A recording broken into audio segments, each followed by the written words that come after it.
Okay, I'll hand over to you, Tristan. Thanks, Bill. So just a quick reminder, just to get the foundation right around, what is HARPS? So HARPS has been designed to assist with food safety, legal and trade requirements. So food safety probably makes up about 80% of the elements, and then it's trade and legal requirements that makes up the remaining 20%. It's only for supply to the major grocery retailers in Australia, and it aims to eliminate multiple audits. So one audit satisfies all retailers. If you just flick on, Bell. And really, all the elements within HARPS have come about from essentially the pain points that retailers have experienced that's come through to them in the form of customer complaints, rejections at DCs, withdrawals, and recalls. And it essentially means that all retailers accept a single standard. Belinda and myself, in the form of One Direction, we are not the decision makers, we're purely the facilitators. So we do help work with suppliers to make sure they have a voice with the retailers. And the advantage being that we have all the retailers sitting around one table, so it's much easier for industry to then be able to present their views, and we package that up on behalf of the industry to present to the retailers for discussion and decision making. And on the next slide, we can see that one of the points around, well, what's the need for version 2? Version 1 launched in October 2016, and I think the original intention is we would have a version 2 out within sort of a couple of years. Clearly much longer. Version 1 was always an incomplete standard. You had some BCs in there around the use of untreated manures, for example. So version 2 was really to come back and fill in those gaps in much more detail and being much more thorough. Also, the learning of all white, there was some ambiguity and duplication in some of those clauses, so that's something that's been removed, and certainly in the refinement of version 2, further ambiguity and duplication has been taken out as well.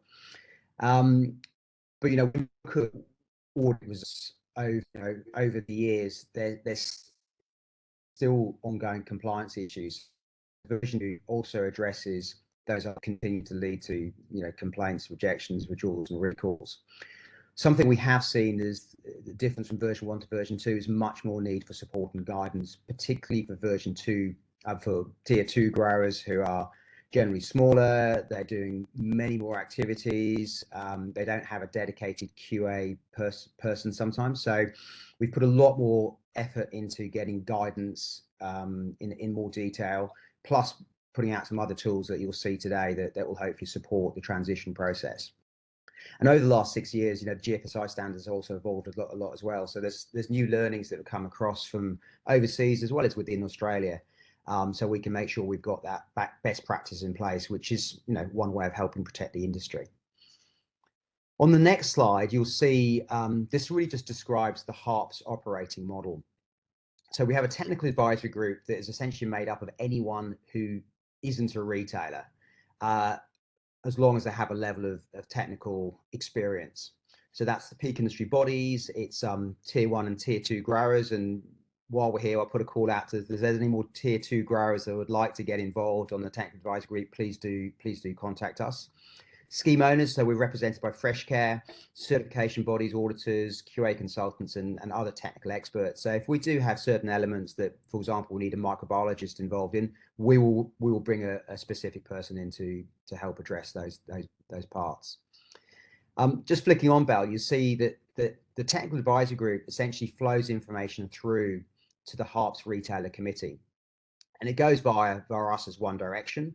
Increasingly, we're looking to bring the what we call the technical advisory group and the retailer committee closer together. So, moving forwards, we're actually having combined groups looking at revising and reviewing certain elements within the standard.